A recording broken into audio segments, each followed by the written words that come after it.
Today's guest is one of the people who has shaped the entire direction of my life, especially in how I think creatively and how I look for possibilities where most people only see dead ends. So many years ago, I heard him say something that cracked my world view wide open. So, not a cute quote, but a brutally honest truth about Sweden that we walk around thinking we're superior, that we know so much, while most Swedes don't even know the name of the leader of the biggest country in the world. And that's when it hit me. The world is way bigger than my little bubble in Stockholm where I used to live. And that insight pushed me to start collaborating with people from all over the planet. And I still do this today. So this was 18 years ago. And man, like that changed everything for me. The people I work with abroad were quicker, kinder, sharper, and it opened a whole new dimension of what was possible for me. So that shift started with this man here, Fredrik Härén.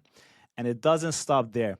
He once came and ran a workshop for our project Föreningslivet.se, helping us build tools to fight loneliness and create real human connection based on people's passion. He didn't have to do that, but he did, generously, fully, and with heart.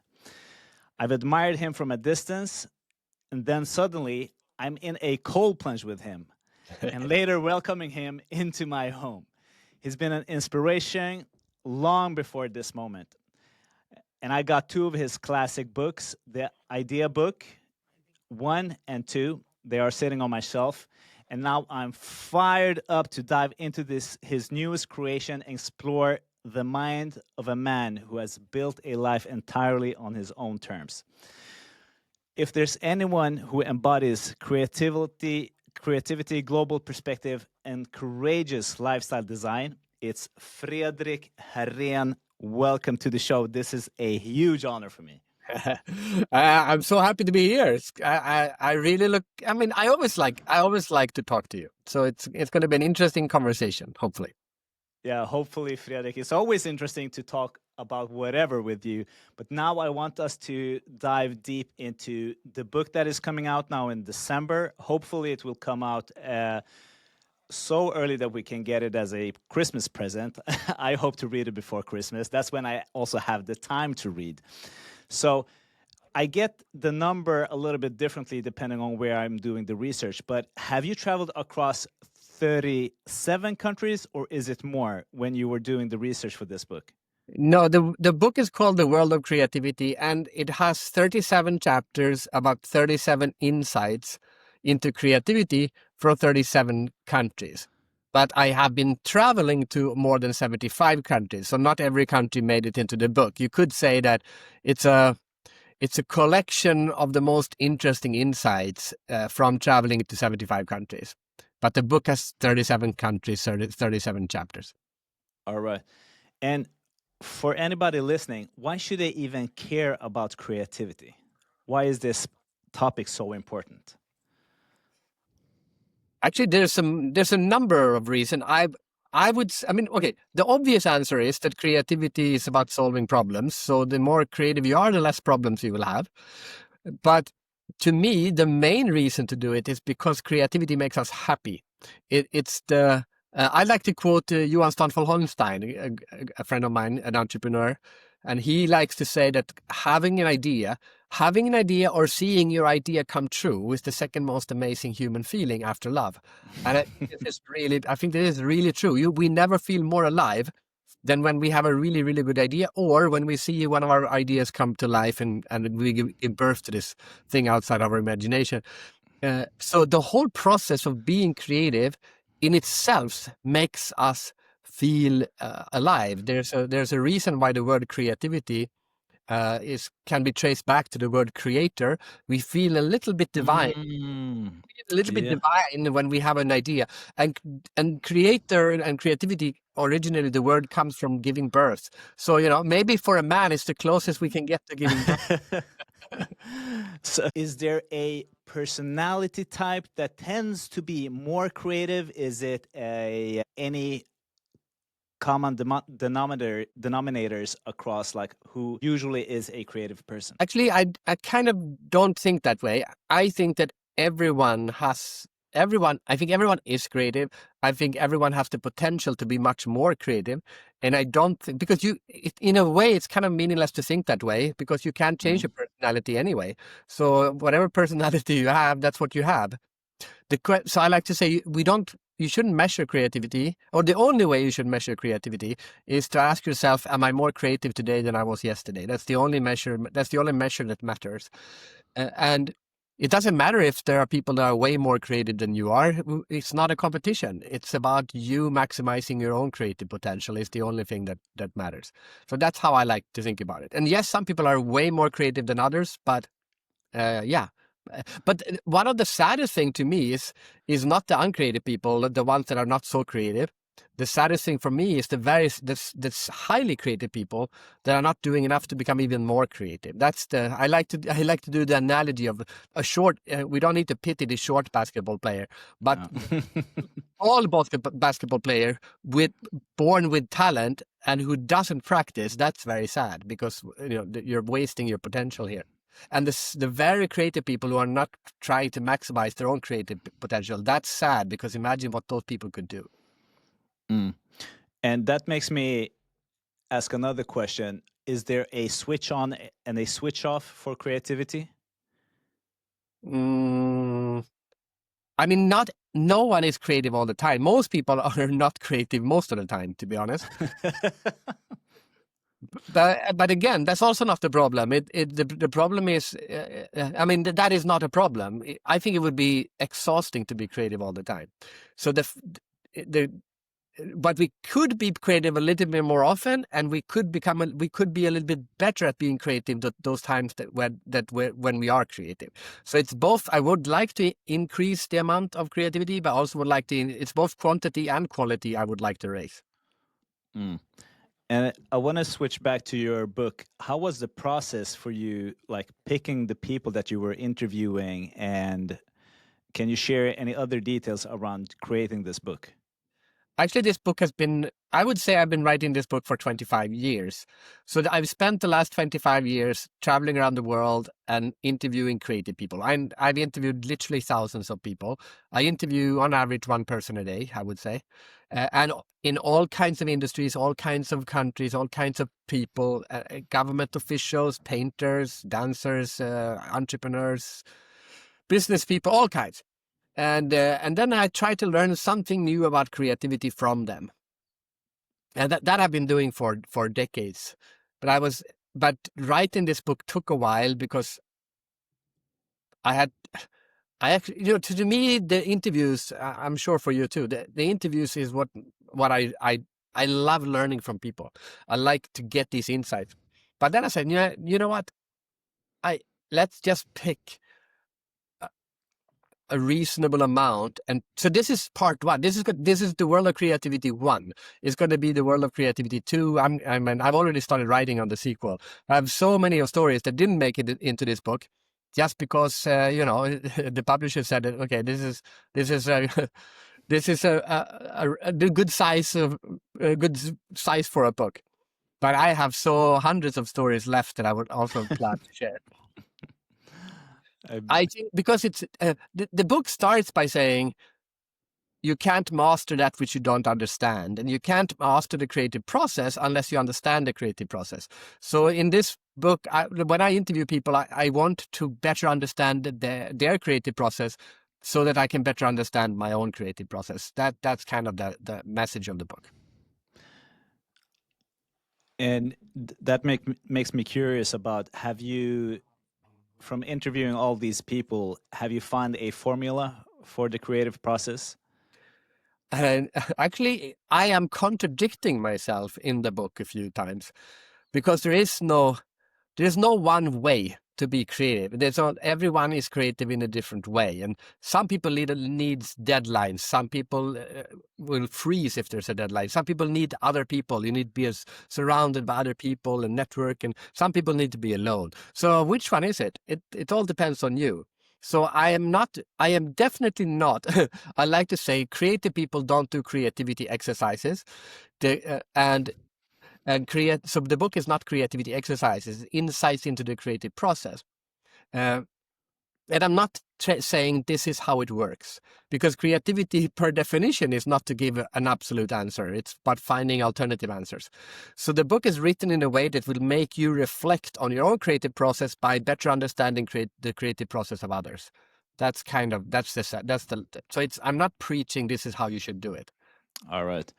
But what questions are you coming with to the creative person when you're doing an interview? Are they always the same, or are you just like freebasing? I never have pre-prepared questions, and I never have a purpose with the conversation. I actually don't interview people. I have conversations with people, and I try to understand. I've done thousands of these, so now I guess I have a process. But the process is, I want to understand something about this person's creative process that they were not aware of themselves or before. So if they reach an epiphany at the end of our conversation, then I have succeeded, because I want them to discover something about themselves. That's when you get new insights. If you're just repeating all the answers that you've said many times before, they are not learning something. So that's what I try to do. I try to get them to realize something new about their own creative process, and by doing that, I also learn something new. All right. So you always have like that intention that they also should be learning something from your interaction. Yeah, I'm on a quest when I interview someone. I'm on a quest to find out something that they did not know themselves around creativity. That's my goal, which means my interviews are sometimes I do record them, but I do not have a podcast, at least not yet, because the Not process yet. is quite uninteresting to listen to, because it's a lot of crap trying to dig. I'm basically going down that person's rabbit hole, but at the end we usually tend to find something really, really interesting. There is gold at the end of the rainbow. To mix Yeah. two metaphors.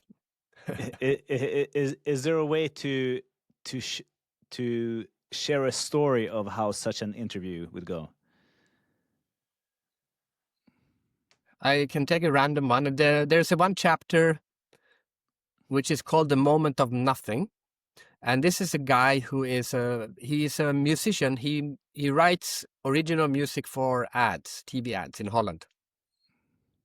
And I was interviewing him, and he was talking about, like, he gets the brief, he watches, because they make the ad first and then they add the music later. So he watches the ad, he gets the brief, he reads up on the client, and then he's supposed to write music for this ad. But he said right before he puts the first fingers on the piano, he stops for a tenth of a second, and he takes a deep breath in. And he calls that the moment of nothing. The moment of the nothing is the instant just before you start to create. It's like a painter putting the pencil into the paint, has the easel, but the canvas is empty. Right before you put the first dot onto the painting, that's the moment of nothing.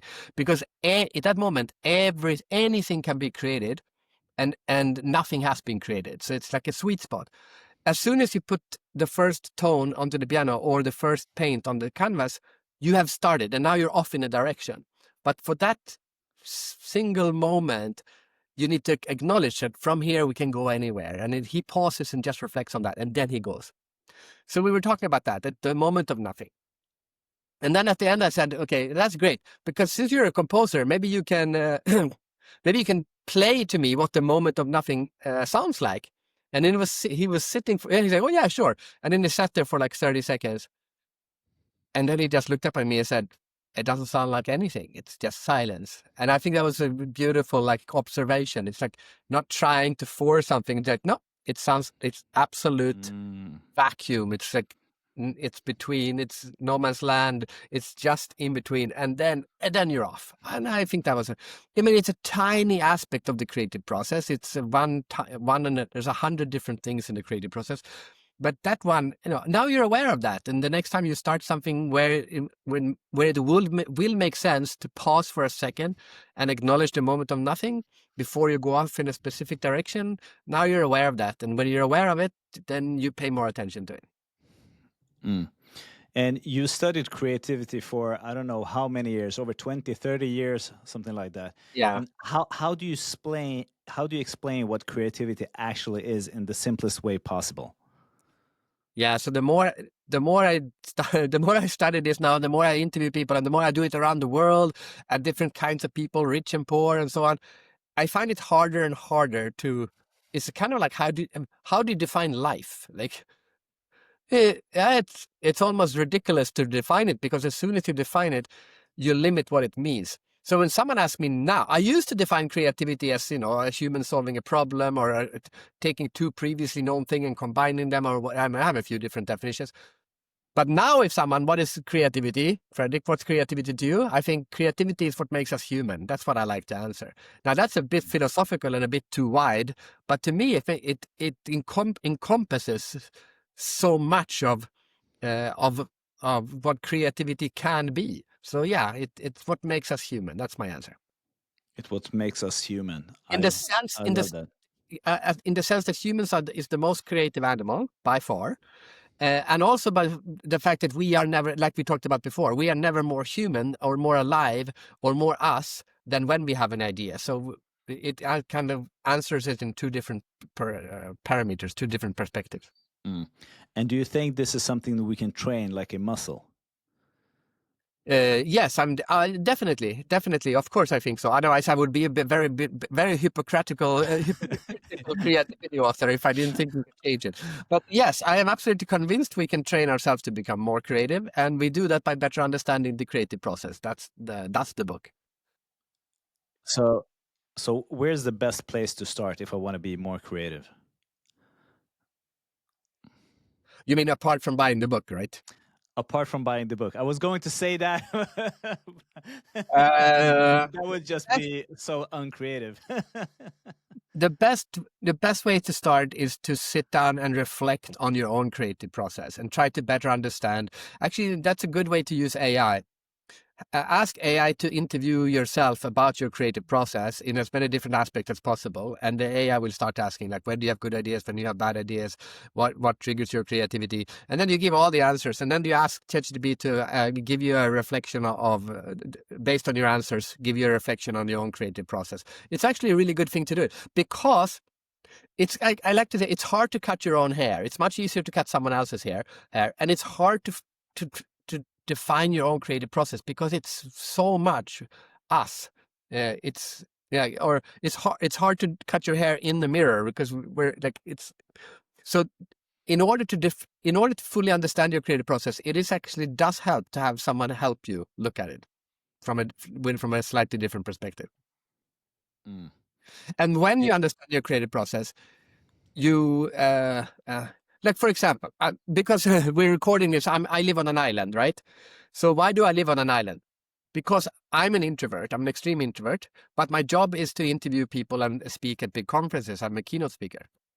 So I spend my life, in the last 2 months, I think I've been in 13 countries on 3 continents. This is what I do. I fly around the world. I speak at big conferences. I interview people. When I was in Thailand 2 days ago, I was in Dubai 5 days ago. And every time I'm there, like in Thailand, I interviewed a creative director of TWA. In Dubai, I interviewed the head of Deloitte, and so on. So I interview all these people, and I get all this inspiration, input from different countries, different creative people. But then when I fly home, and when I come home, I live on an island, which is just I have a private island. Only my family lives on this tiny little island. And why do I do that? Because I want to disconnect myself from the rest of the world and just give myself time and space to just think and be with myself without having any neighbor or anyone come over and interrupt me. So that's an extreme creative process. Either travel around the world or live isolated on an island. But to me, that's the perfect sweet spot for me. So I travel half of the year I travel, and half of the year I live on an island.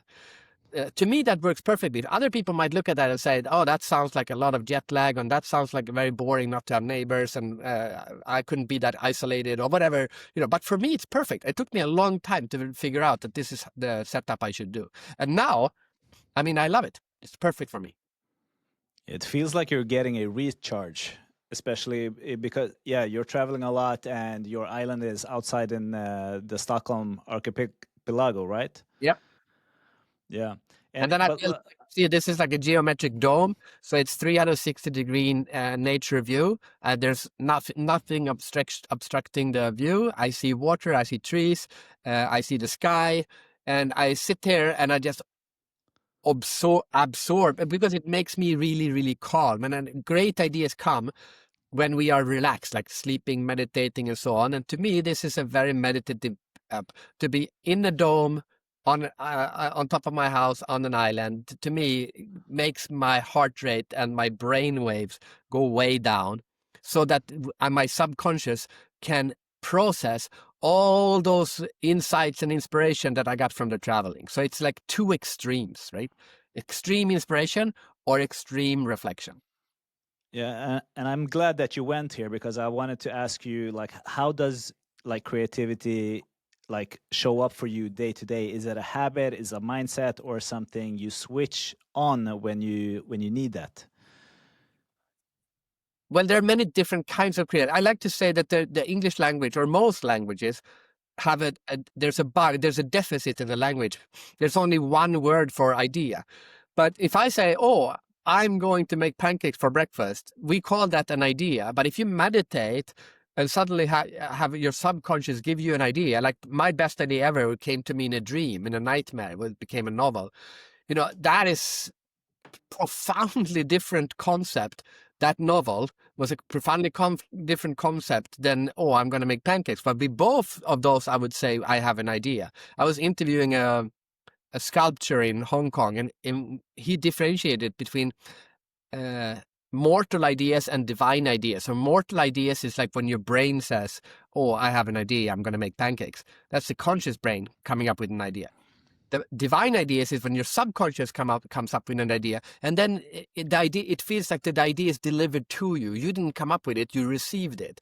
Totally different. Everything is different about it. And I am trying to build my life around having more divine ideas, more ideas from my subconscious, and less. But that doesn't mean I want less ideas from my conscious mind. So I want to have more conscious ideas, but I also want more subconscious ideas. And for the subconscious ideas, you need to work harder for them. It's like they are fish that are swimming deeper into the ocean. It's harder to catch them. So you need to make more of an effort to catch the divine ideas. But when you do, they are by far the best ideas you will have. If you ask people, what's the best idea you ever had in your life? If you ask creative people, what's the best idea you ever had in your life? It will almost always be a divine idea. Like Harry Potter came as a finished story into J.K. Rowling. Apparently, John Lennon Imagine came to him as a song that he thought he had heard somewhere else because it came ready, already done to him. Those are divine ideas. Yeah. Can you share an example of a divine idea that you had and a regular, like, up in the mind idea? Well, the biggest my best idea ever that I had was for the novel, which is it's called The Invisible. It's a story about the invisible human beings. But for example, just to make it more practical, this island, right? So I woke up one day and I said, I'm going to buy an island. It's like, it came to me like an idea. It was in the middle of November. Like it was like now, middle of November. Who buys an island in November? No one in Sweden. You buy it in the summer. More importantly, who sells an island in November? That's stupid because no one can come and look at it. People don't have boats in the water. But I had this it came to me almost like an insight. I'm going to be an island owner. It wasn't like, I think I could buy an island. You, Fredrik. So, and it turns out that the guy had to sell the island, so I got it extremely cheap. Like he could have made 3, 4, 5, 6 times the amount if he would have waited to sell it in the summer. So it came to me like, Fredrik, you need to buy an island. It's almost like it was meant for me to have this island. I actually own 2 islands, and the other island came to me the same way. I woke up, and also in November, I said, Fredrik, it's not enough. You have to have 2 islands. I went online, and there was another island being sold in the November, which means I got that island also very cheap. So both of my islands I got because I just felt like, oh, apparently I need to buy an island, and I need to search and Google this, which is weird to just wake up in November and Google islands. And I've done it twice. But when I, for example, said I'm going to build a geometric dome, this is still a great idea, but it didn't come to me in a dream. I mean, I've been to the, what's his name? Buckminster Fuller, whatever his name is, the Mr. Geometric Dome. I've been to his museum in Canada, I think it is. I've seen a geometric dome in university in Stockholm. I've seen one in Copenhagen. I think I've seen this all over my place when I've been traveling. I said, wow, these are really cool buildings. And then I said, wait, maybe I should have one. And then I applied for a building permit. This is the funny. This is a good mortal idea. I applied for a building permit, and they said, sorry, yeah, it's a cool building, but you can't build it. There's no tradition of geometric domes in Sweden, in Stockholm archipelago. So yeah, you can't build it. And I got so angry. So I started Googling geometric domes in Sweden, and I find out there is actually a camping site further out where they have that. So I took a picture of that screenshot. And then more importantly, I took my rowing boat and I rowed straight out into the archipelago here. Like 500 meters out, because then I see straight into Stockholm. And in Stockholm, we have the Avicii Arena, which is a dome. It's a huge dome. Took a picture of it, and I said, look, because you can see it from here. So I took a picture of it and said, look, there is this tradition of geometric domes in Stockholm. Look at this. There's a big one right here. And they had to change their mind. So I got a building permit. And that was it's a very creative way of getting a building permit, but it was my brain arguing with the government, right? So conscious ideas can be really good and really creative, but divine ideas are much more beautiful. And it makes me think of the saying, necessity is the mother of all inventions. What do you think about that quote? I don't think it's true. I think necessity is the mother of a lot of inventions, but not all. That's how I would say it. Sometimes ideas doesn't come out of necessity. Often they do, but not all the time. Sometimes they just come. Sometimes they come as a gift. Sometimes they come as a provocation. Sometimes they come as inspiration. Yeah. So there are many ways they can come. Yeah, and that makes me curious about the people that you've been interviewing. Do you see that for some people that they need that necessity or that timeline or that pressure where they are like forced to create or forced to be creative? Some people are like that. I mean, I interviewed thousands of people, but I've spoken to over 1 million people. And sometimes I ask them, when do you have your best idea? So I've asked hundreds of thousands of people this question. And about 5% will say that they get good ideas under pressure.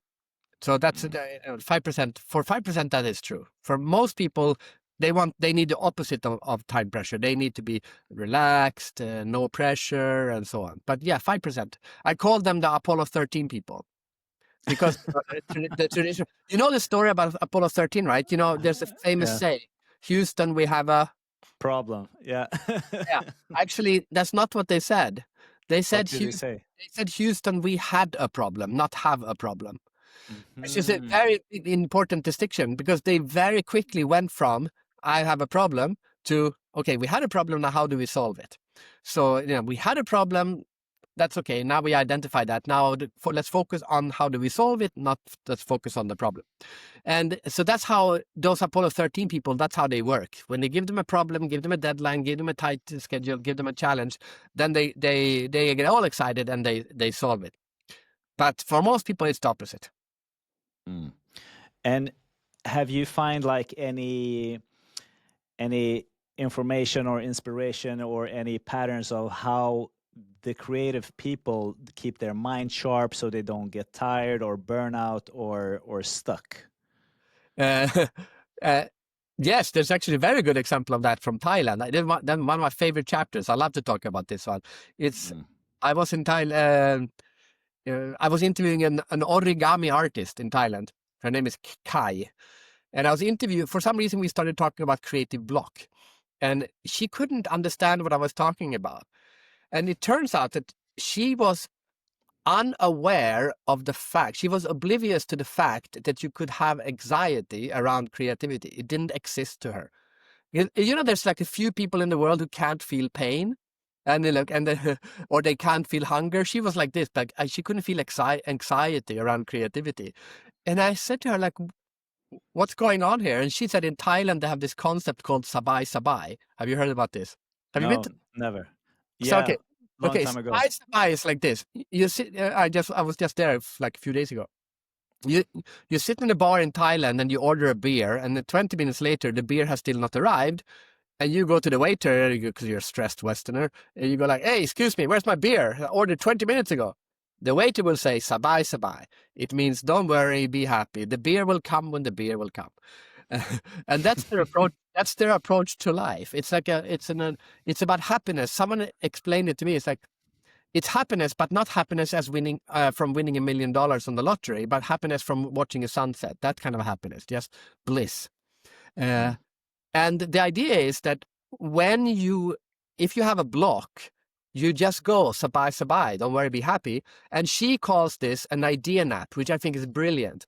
It's like a power nap. So you're tired, what do? You take a little nap, and then you wake up after 20 minutes, and now you're rested, and you continue with your life. And it's the same thing. When you get stuck, there's no need to have anxiety. Just say to yourself, "Oh, I think I need an idea nap." And then you go out and you go for a walk or play with your dog or whatever you do. And then 20 minutes later or an hour later, you go back and you continue with your creative process.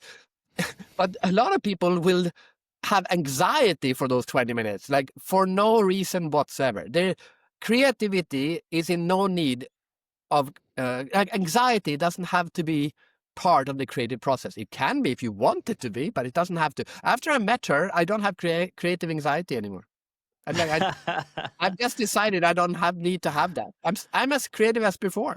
But I'm not saying, for some people, they need the anxiety, they feed on the anxiety. So I'm not saying it's universal, but it is a selective. You can choose if you want anxiety or not. It doesn't have to be part of your creative process. And for most people, I highly recommend that we just get rid of it. I love that concept. I'm stealing that right off here. Take an idea nap. Yeah. And do you have any mental hygiene routines? So I'm an extreme procrastinator. I'm also very unproductive, and I'm very unorganized. So I have a lot of things going against me. But I have one strategy which I call the elevator strategy, and that means that, people who say you need to hustle, you need to work hard, and all of that. I go, that works fine. But I compare that to walking up. If you're going to reach the 30th floor in a building, you can walk up the stairs, or you can hustle and you can run up the stairs, and then you get there before everyone else. But I don't do stairs. Okay, I do elevator, which means I just sit down at the lobby and I just wait for the elevator to come. And then when it comes, it's like an opportunity. It's like a window opening, right? And then when the window opens, that's when I jump up and I jump into the elevator, and I go as far as it goes, and then I jump out and I sit down again and I rest and I just watch the sunset or something. And then when the elevator opens again, I jump in. So my strategy is, don't do anything until an opportunity opens up. But when it opens up, do everything. It's an extremely productive way of being successful. Please share a story of how you're using the elevator strategy, how you've used it before. That is a good question. Unfortunately, I have almost no memory, so I will have to think about this for a while. Okay, just to continue, let's continue with the other with the island. So when I bought the island, I'm going out with a real estate agent, and we're looking at the island. But because it's November, it's cold, and he's from Stockholm. He doesn't have winter clothes, and he's freezing. And I said to myself, all right, I don't think he has so many other people looking at this island. So I asked him, what do you think? What do you think is the lowest price that this guy can accept? And he said, I think you can go down this much. So the real estate agent was on my side, not on the seller's side. He was like, because I realized he didn't want to go out on the island one more time. Right. So I'm going to make his life easier by making him feel if I sell this island now, I don't have to go out again and be cold.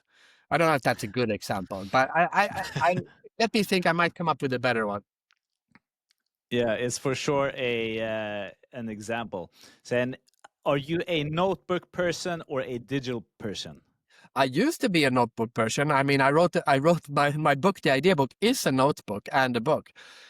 I have now I am now a digital person for sure. Yeah, definitely. I use Evernote on my phone for ideas, and but I'm quite unorganized, and I've learned.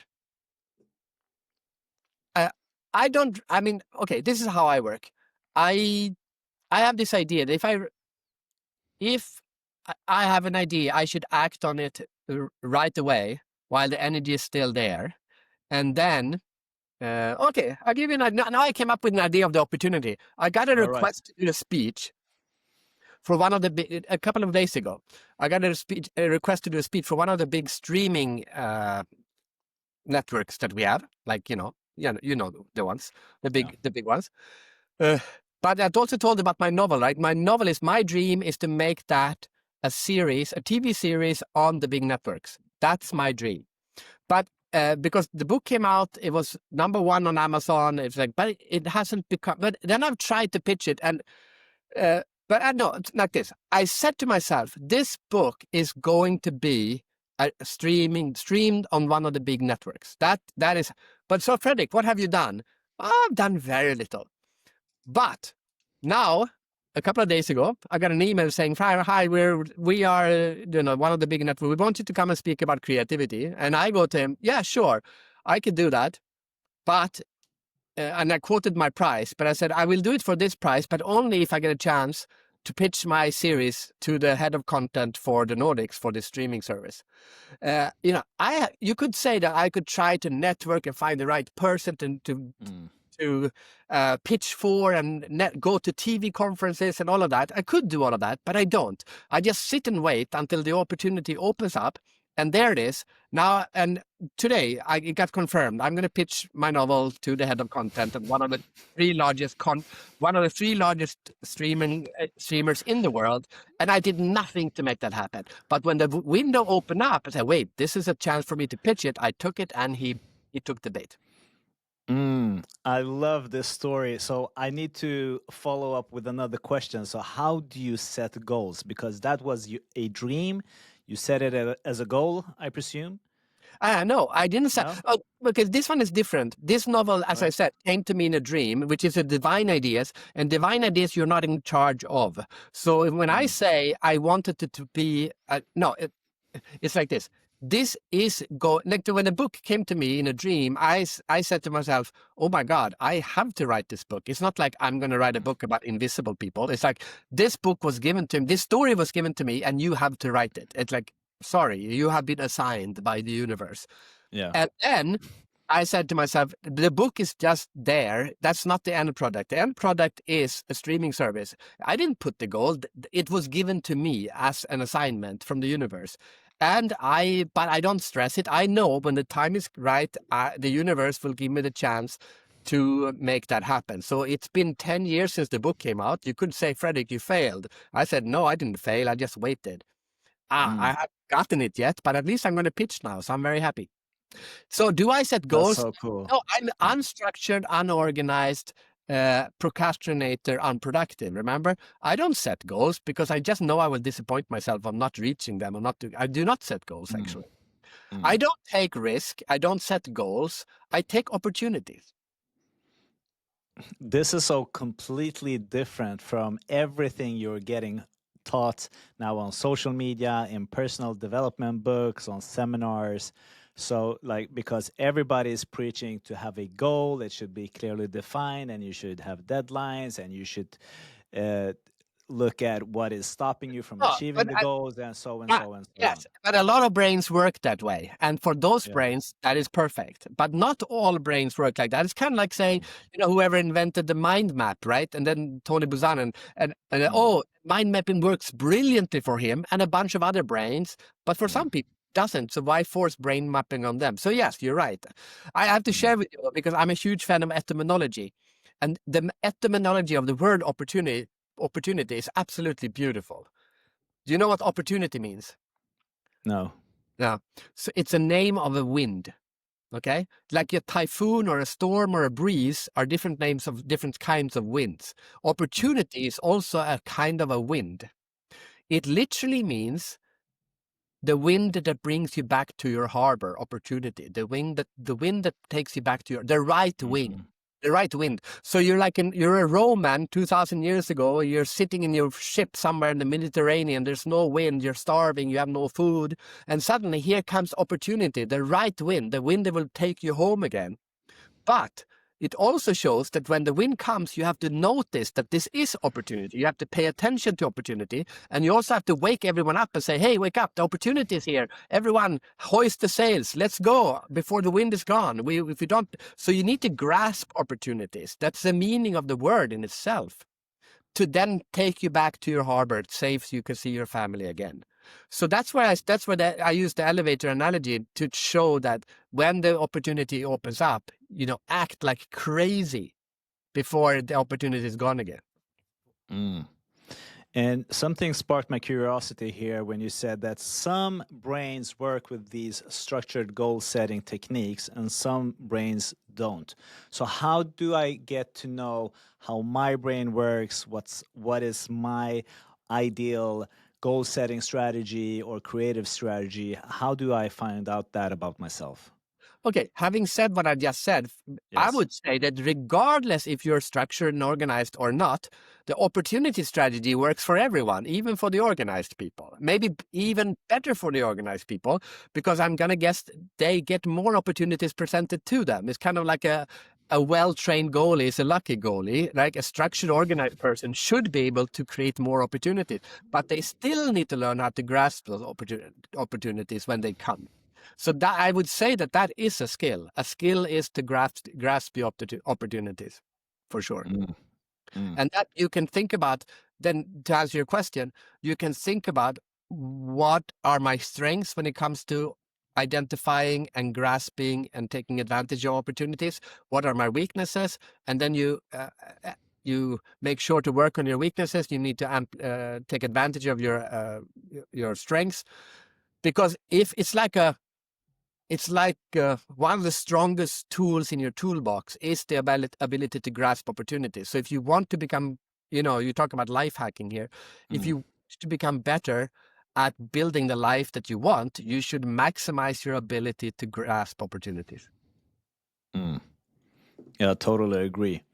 And I want to transition into, because we're speaking about creativity and my kids are in that age where they are just started school, and we are now planning to move to another country just to have them homeschooled.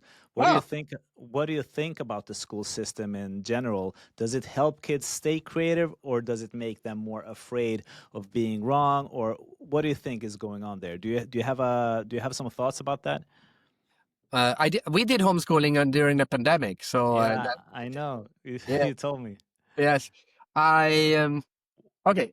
A lot of people come to me and they say, Fredrik, don't you think that schools kill creativity? And I like to say to them, yes, sure. I think school might kill some creativity in some people, but creative people also went to school. Everyone went to school, and some people came out very creative and some people didn't. So wait a minute. That means maybe, so what's the common denominator here? I say school doesn't kill creativity. Parents kill creativity.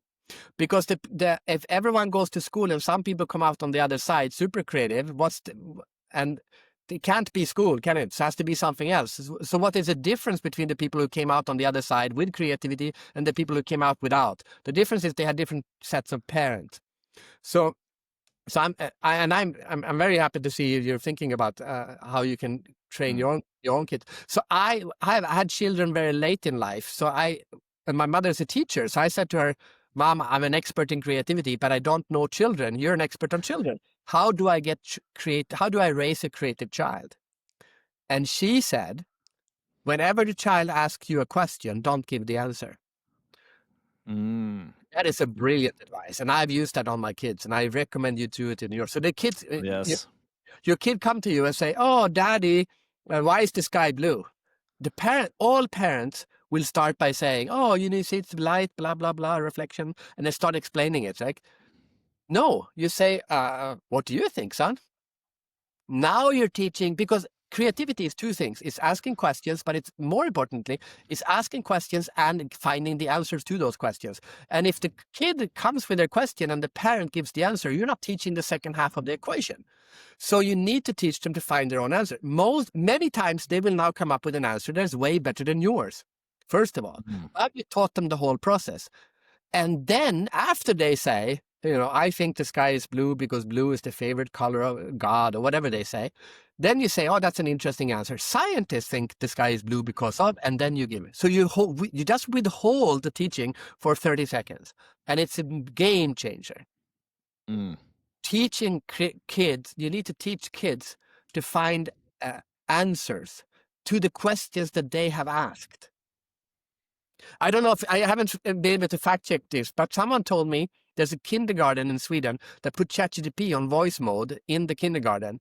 So now you have all these young 5-6-year-old kids running around asking ChatGPT over and over and over and over, because kids ask questions all the time but how long? Until adults get annoyed and don't answer anymore. And then the kid says, okay, I guess I'm asking too many questions. But ChatGPT is tired. Imagine if we do this right. If you do this right now, we are raising a generation of humans that, first of all, never get tired of asking questions. And second of all, we learn how to find the answers to the questions themselves. Now that could change the creative output of humanity by 10 times, 10xing it. I'm very optimistic about this, but we have to teach the children to ask more questions and to find their own answers. 100% agree. And have you ever given your children a challenge? And I will explain this in a way so it makes sense, that you say that they should go from point A to point B, but you don't tell them how to go from point A to point B. And to share my one story that I have with my oldest kid, accidentally I just picked my pocket and I found a 20 Swedish krona bill. So I rarely have any physical money. I pay everything with Apple Pay, And he asked me, "Can I have it?"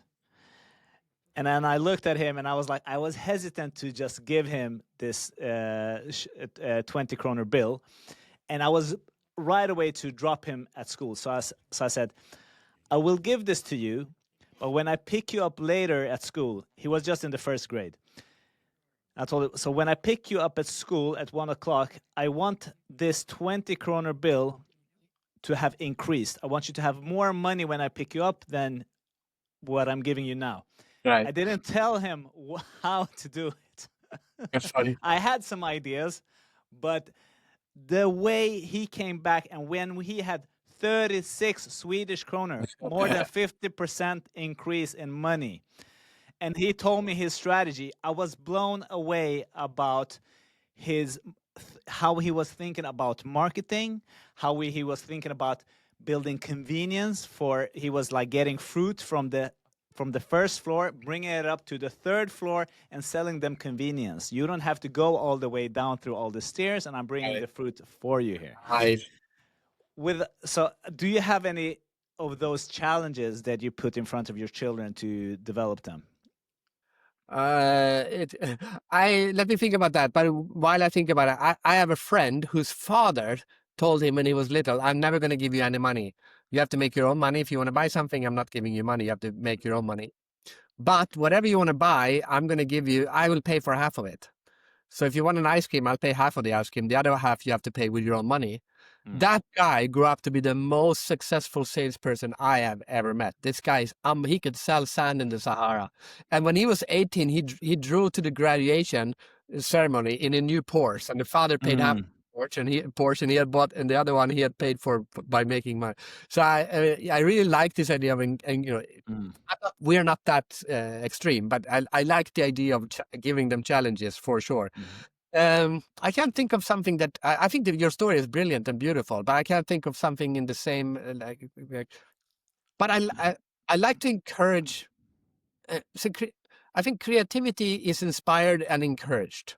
So I spend a lot of time encouraging the kids when they do something creative, and I also spend a lot of time Well, arguing with them, as in rhetorically arguing, to get them to become good at rhetorical arguing. It can be very annoying sometimes because they're really good at arguing now. But I think this is a very good skill. So you have and then you encourage when they do something creative. Instead of saying they did something wrong, you encourage the fact that they did something they solved a problem in a good way.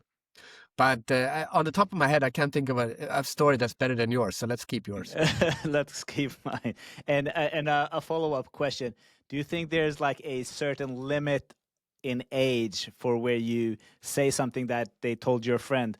Okay, I will not give you money, but anything you need to put up your own money, and I will put in half of the money. Is there a certain age where you do that? I mean, I have 3 kids and they are so different. As I said, my mother's a teacher and she said, I've seen 100,000 kids in my life and many, many siblings. I've never seen 3 siblings be more different than your 3 kids. So, and Really? therefore, again, I don't think there is a rule for how you should do anything with kids. In some kids, you need to challenge them. In some kids, you need to encourage them. I think get to know your kid is get to know that, because a lot of people are trying to make their kids, I don't know, smaller versions of themselves or a smaller version of someone else, or like this is how you're supposed to. It's a unique individual right there. Get the out of that one is so whatever they're into, I'm encouraging that. And of course, then I show them other things they could be doing, but I'm not using the same strategy in all my 3 kids. I can tell you that. Yeah, I love that perspective. I got another kid, by the way, so we got 3 also. There you go. Yeah. Great. Are they similar or different? The 2 boys are quite similar, and the girl is super, super, super different. Yeah. Yeah, so I'm totally with you, and you have to get to know your kid, and I love the way you are thinking about it, to encourage when you see they're interested in something and they have energy in something, like the window of opportunity. You go for it when they are there and you see that they are passionate and they are lighting up about a certain topic or interest. So we want to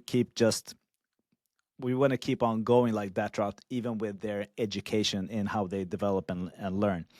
So, and I want to segue into, because you've spent like this whole life exploring creativity, but when has creativity gone totally wrong for you? Is there a funny story? Is there a mistake you now laugh about, or something that you use in your talks? And okay, so for me, the definition of for creativity to be creativity, the end result has to be good, right? And because creativity is solving problems and making the world better. So if we're not doing that, so I mean, but my life is I would say, to stick with the theme of opportunity. I guess the biggest mistakes I've done is seeing opportunities and not taking them, like regretting, saying I should do this, and then not doing that. So yes, but I don't cry over spilled milk. It's like being angry for missing a train. It's like, okay, focus on taking the next train. Don't be angry about missing the train that you took. So yes, but my life is full of missed opportunities. Too many to mention. Oh, there's no one opportunity that you want to mention that you missed. Well, I don't know. Okay, a quick one. I think the first, I'm not exactly sure of the number, but I think the first time I heard about Bitcoin, it was $10. And the first time I said to myself I should buy it, it was $100. And then I said to myself, and then the first time I told my accountant to actually buy it, it was maybe $500. Or 500 kronor maybe, I don't know. And then I couldn't figure out how to buy it, and then said, okay, fine. But I don't like Bitcoin as a concept. I think it's a wonderful. I'm sure it's great, but I just don't understand it. But I've said to myself, I have this kind of rule nowadays that when I say to myself, Fredrik, you missed this opportunity 2 times in a row, there is still a chance that you haven't missed the opportunity. Because most people probably haven't seen it yet. Kind of like I need to understand that sometimes I think I've missed an opportunity, but I was actually still too early. So that's an insight in how I work. Like when it was 500, yeah. I thought I missed the opportunity. So clearly I hadn't. But still, I'm kind of still happy that I didn't. I'm not sure I would have been happier if I would have bought it. You know what I mean? Because then I would be stressed about when I should have sold it. And the thing that made you not buy Bitcoin, was it that you didn't like completely understand Bitcoin? Because I still have a problem with understanding certain things within my business, financially, taxes. But I have people that does that. And Bitcoin is also like this concept. I can't grasp it. No, sorry, I don't understand it, but the reason I was going to buy it was because I once did a speech during the financial crisis of 2008, and I did a speech for a bank. And it was like 2 days after Lehman Brothers or something. It was the peak of financial crisis. In the coffee break, the bankers were literally talking about maybe we should just quit, take all our money, and buy a farm and make our own food because the society will not survive. They were like, it was crazy. They were going to cancel the conference, but the reason they didn't was because everything was already paid, so they would have lost the money. So they said, but they were scared shitless. And I was so happy that I got paid for that conference. So I said that I'm going to take this speaker fee and I'm going to invest that in some crazy ass, batshit crazy stuff. Yeah. And then I forgot about it. And then I heard, and then I said, and then that's when the Bitcoin was like 100. I said, oh, this is the perfect example. This is what I should use my speaker fee for buying. But then I had another option to invest in a crowdsourcing platform. And I said to myself, which one should I do? And at the end, I went for the crowdsourcing platform. And I was, of course, very stupid. So I did invest. I took the crazy money and then they went bankrupt and I lost all the money. But I should have said, let's do 50% in each of these two ideas. That's what would have been the right observations. I didn't pay attention to my intuition. But the lesson there was, the fun part was that to take the money, because the money for that speech was lost. I thought I was lost anyway. I thought I was never going to be paid. I want to hear your thoughts about intuition. We talked a little bit about it, like when the divine ideas it's very closely connected to intuition. There was one person, let's see if I can remember this story. It was one person I interviewed. He's yes, he's the head of marketing of Samsung for Europe, and he talked about there's gut feeling, but he talked about gut knowledge, which I think is very interesting. Gut feeling. The difference between gut feeling and gut knowledge. Gut feeling is like you're standing in a roulette wheel and you see it spinning and you go, oh, I feel it. Oh, it's going to be 17. I know it's going to be 17. And you put it on 17. You had a gut feeling for 17. That's bullshit. Okay. You have no idea what the next number is going to be. Gut knowledge is when you have so much knowledge about some area, about whatever, your area of expertise, in his case, marketing. So this advertising agency came to him with this crazy idea for an ad. He was at Audi at the time, and it was clowns driving cars and crashing cars. And he went, this is so not Audi. This is just a crazy ad. But you know what? Based on all the numbers and all the data that I have on advertising and market research and all of that, I can't explain why, but this ad is going to do well. And he went for it, even though everyone in his team said this is crazy. And he won awards and everything. So gut knowledge is when your intuition speaks to you and can back it up. Is there a way to know the difference? Because I often get this gut feeling, but I don't know if it's like gut knowledge. How do I distinguish the two? I do believe you can learn to distinguish between the two.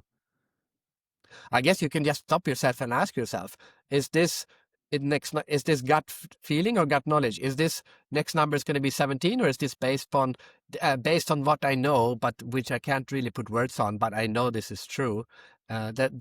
You can reflect on that and pause for a minute. I don't know if I heard like this Swedish mentalist. I think is he named Felix? Yeah, Not Flexelius or something like this. yeah. Something like that. That your gut feeling actually have like more knowledge than your like thinking mind. Yeah. And the And subconscious brain has more understanding than the conscious brain for sure. yeah, and it's Yeah. connected to the gut. Yeah, sure.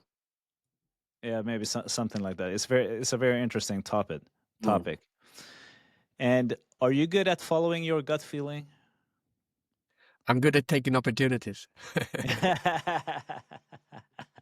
Do they have to be aligned? The opportunities with the gut feeling? Yes, because opportunities like that door opening kind of mentality, they usually have it's like this, right? You have to act in that moment very often. So yes, I am good at acting in the moment. If I see that there's an opportunity, I say, okay, I'm just going to go for it. Yeah. And do you have like some feelings that are associated with you, like seeing the doors open to the elevator and just like rushing through it? Do you have like a sense of urgency, inspiration? Does it feel something? Do you have a feeling in your gut? Are there any thoughts going on at the same time? So what's going on inside of you when those windows of opportunities open? Go get it. Go get it. Go get it. Yeah, That's the that's the that, mindset. that's the mindset. That's the Yeah. inner Not, dialogue. not me saying that. It's what I hear, right? Mm, mm. And yeah, we talked about like if you are feeling this surge of creativity when you're calm, when you're pressure, or if you have a deadline, when you're traveling, or in boredom. Do you think the state of mind matters more than the environment? Oh, for yes, yes. Again, it depends for people, like who you are and so on. But yes, generally, yes, I agree. But I was interviewed yesterday and about creative environments, and I shared that when I do invoicing, I go and sit in the laundry room because I hate to do laundry, but I hate the only thing I hate admin, but I hate laundry even more. So when I go and I sit in the laundry room, my brain is saying, wait, actually doing admin is actually more fun than laundry. So look at us.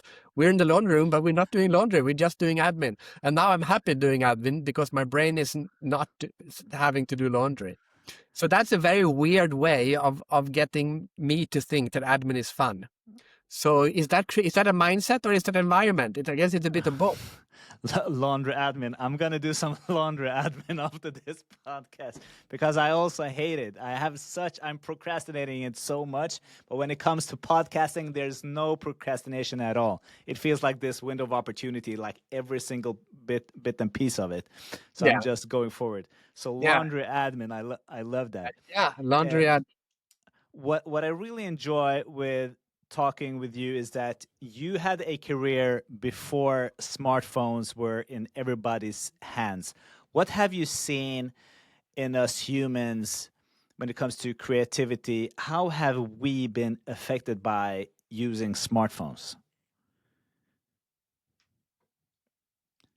Are we having this issue with brain rot as is commonly expressed today, that we are mentally more lazy? I hear from teachers that if their students can sit quietly and read for 5 minutes, that is considered being a success, where before they could sit and read for a whole lecture for an hour or even more. Yeah. What's your thoughts about this? Yes, I think it's an addictive tool. I am addicted to it. To be honest, I use it more than I would like to, but I counter that by it's part of the procrastination aspect of me. I said, okay, I'll just play another game of chess before I do this other thing, and I play too many games of chess. But I compensate that again by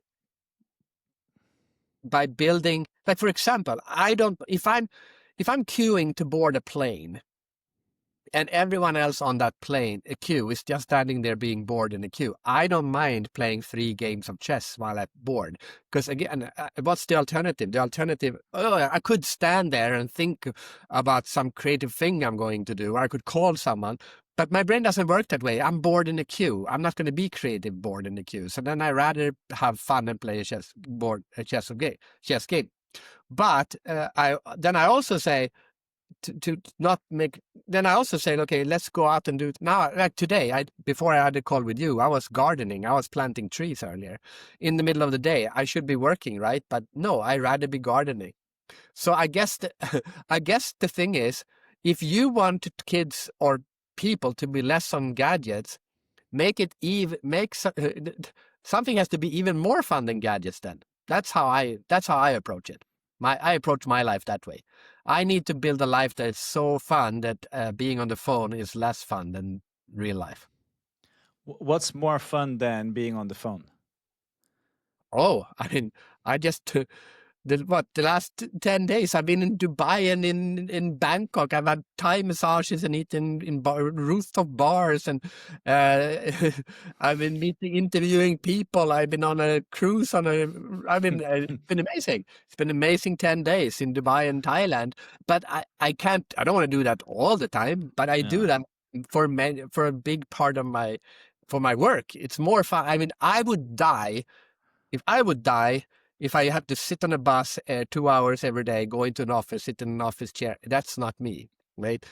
I am I am much more worried about people having boring jobs than I am about being bored by their phones. So I would say, if I'm worried about something, I'm worried about people not building their lives. And you can say, oh, but Fredrik, jobs have to be boring.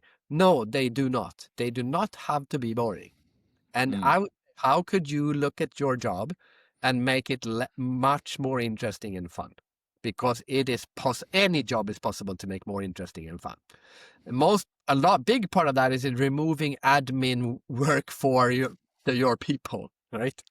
People are sitting there filling out forms for their traveling forms or whatever. Like that kills your soul to do that. Why are we forcing people to do that? Automate that shit.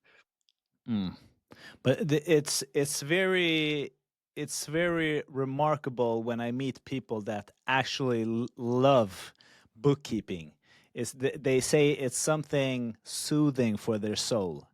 Yeah, but great. Let them do that then. But I'm saying a lot of people hate it, and we're still forcing them to do it, even though we don't have to do that.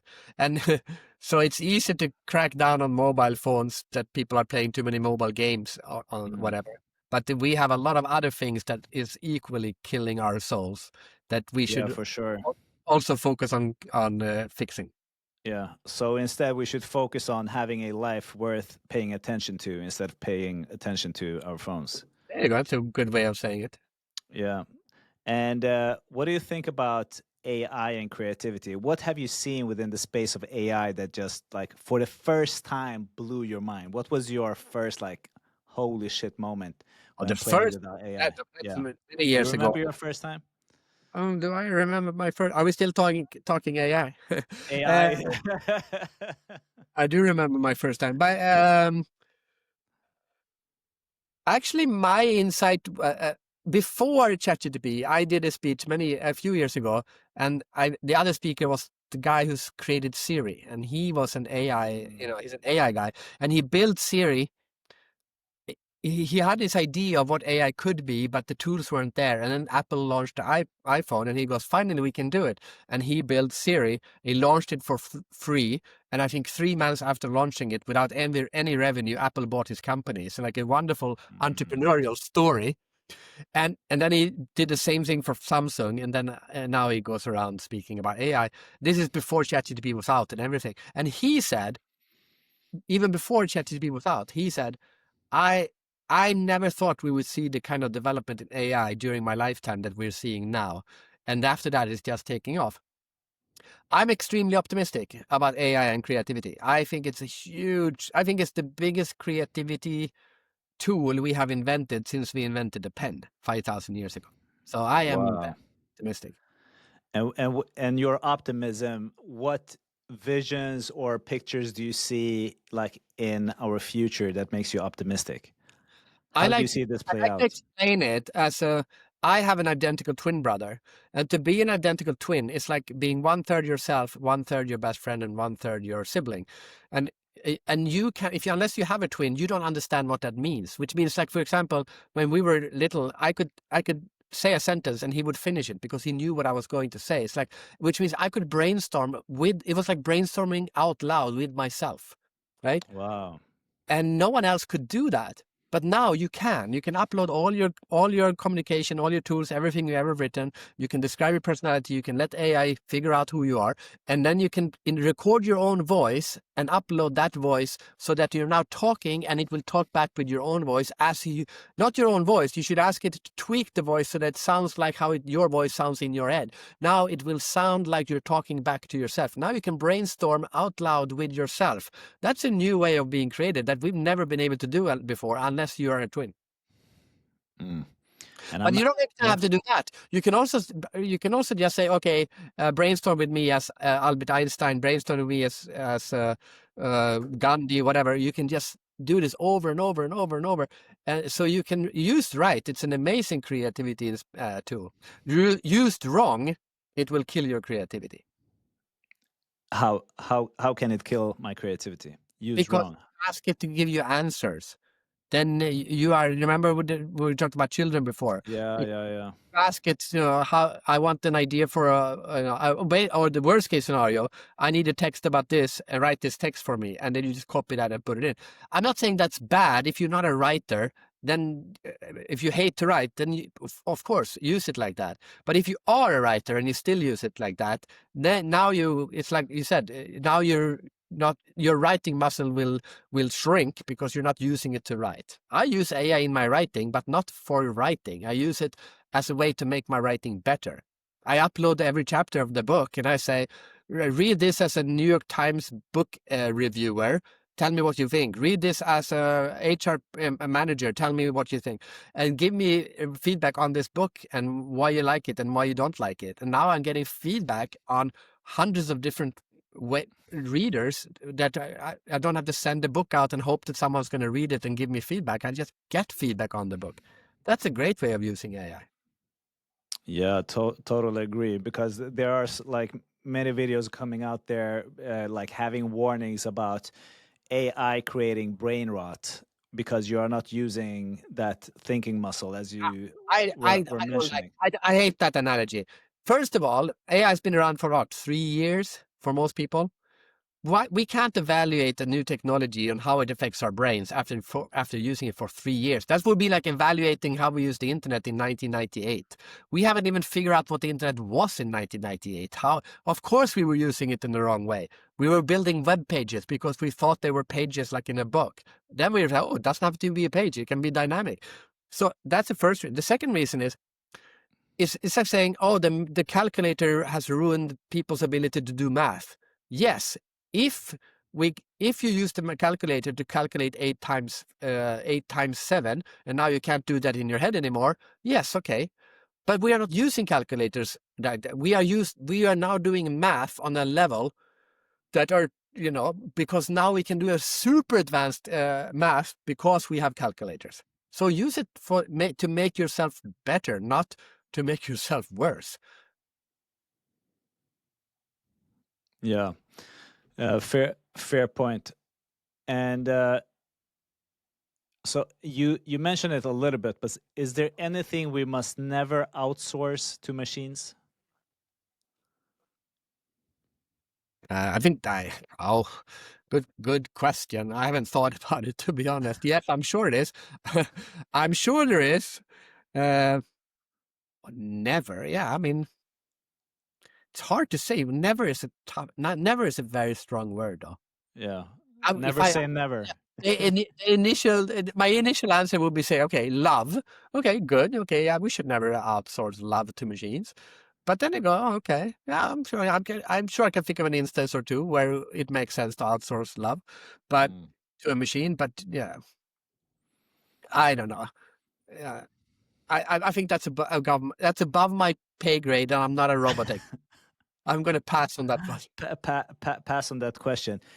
Fredrik, you're super inspiring, and you have this lifestyle of travel. You're living on an island. Uh, you do a lot of interesting things. You get to meet a lot of interesting and creative people.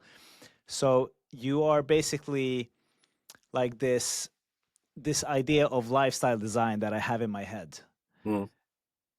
And we were tapping into it before, like if you are setting goals, or is your lifestyle today only a a result of this opportunity taking perspective that you were sharing, or is any of it a combination of your ideas or your goal setting, or what you're doing together with your wife, for example? Maybe she has some ideas or some visions about how you should live, how you should parent, how you should have your lifestyle together. What is the thing that is making up how your life looks today?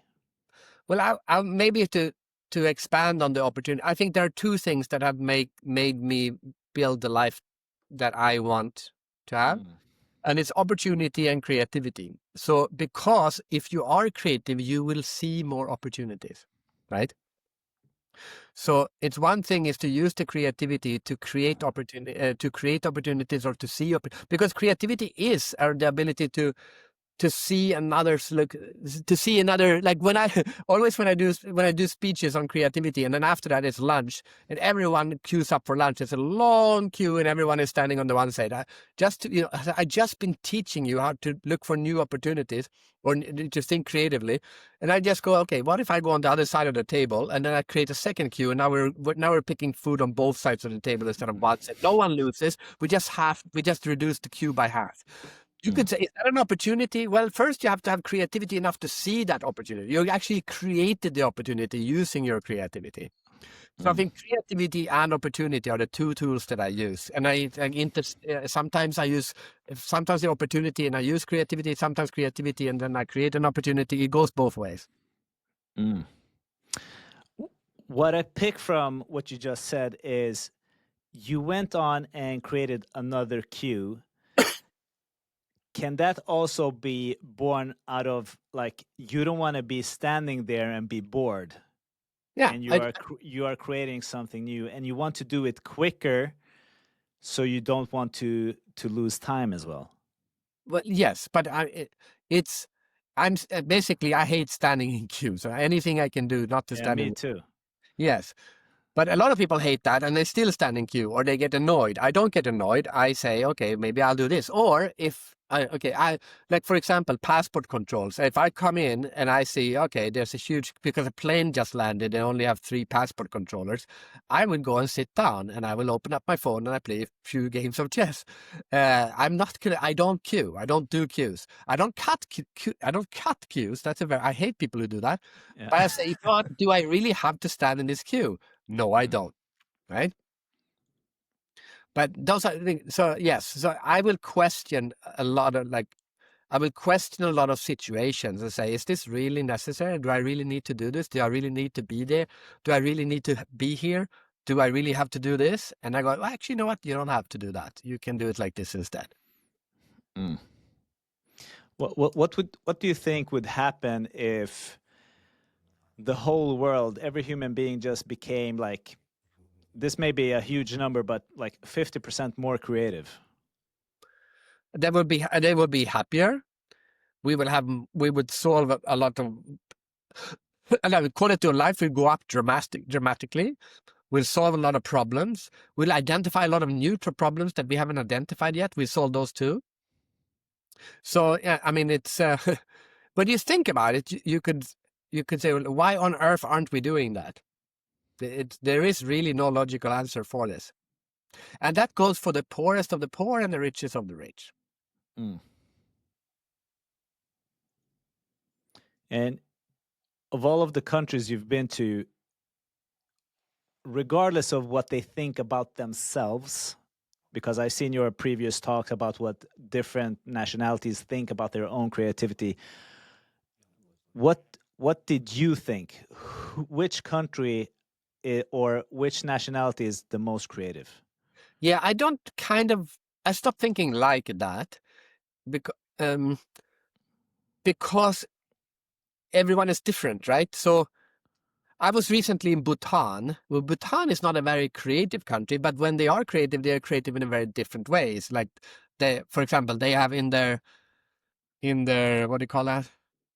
In the laws for how to run the country, it says 60% of the country need to be covered by forest. So it's still a very green country versus most countries in that region has cut down all the trees. So that's a very creative way of making sure that you don't ruin the environment, right? So they do some very creative stuff. But at the same time, it's like Shangri-La. It's like going back in time.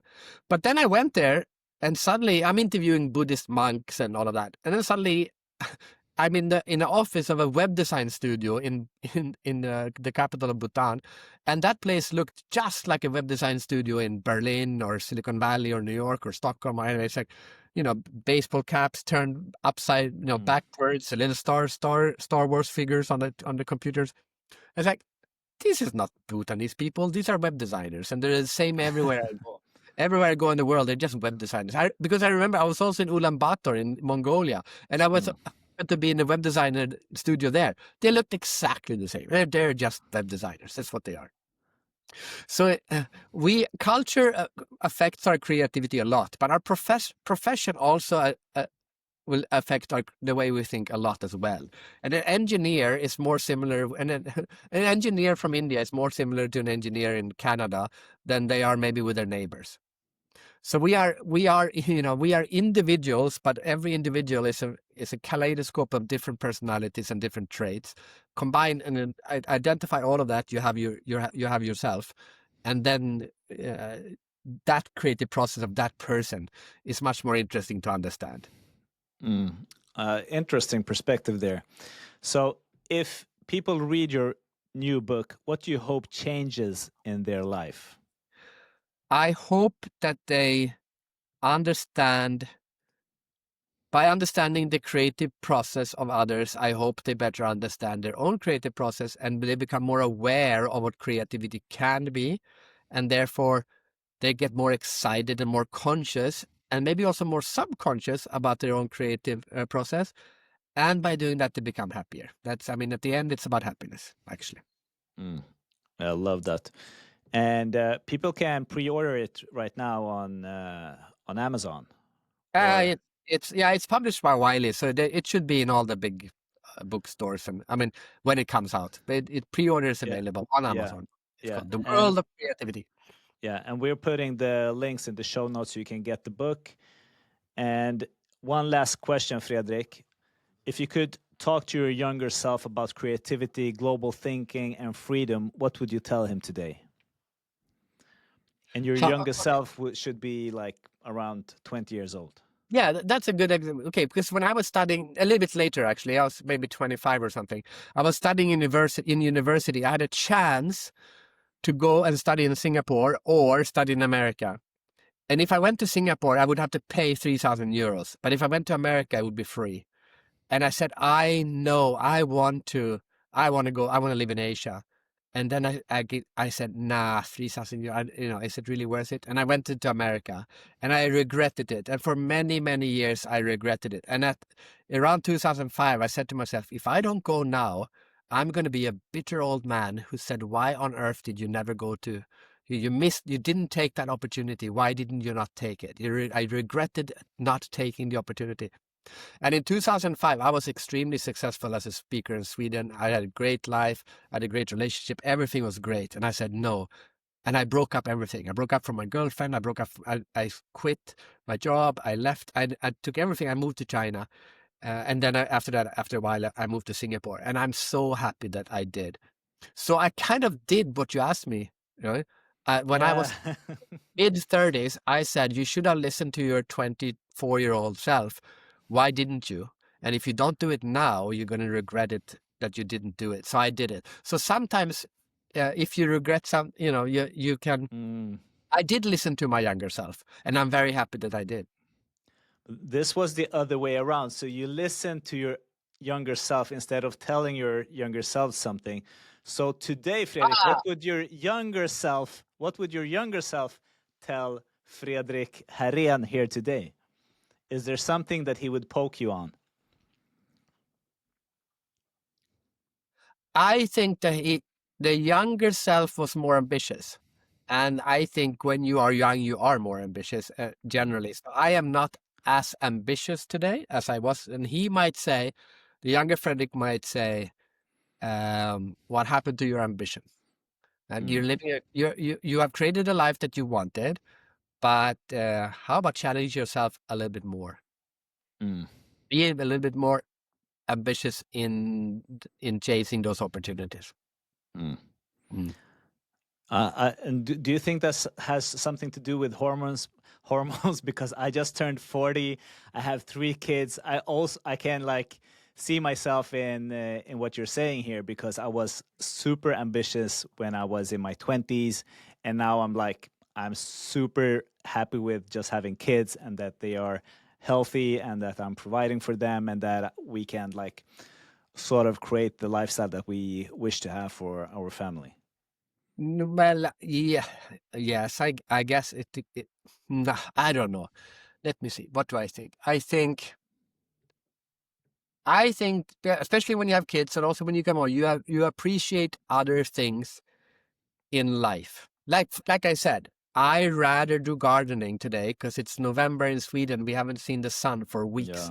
And now the sun is out, and I could say I could be more ambitious, and I could do more sales calls, and I can try to get another speech somewhere. That would be cool. But you know what? On the other hand, I could be out gardening, and it's a beautiful summer day on my island. You know what? I rather be gardening. And is that lack of ambition? Yeah.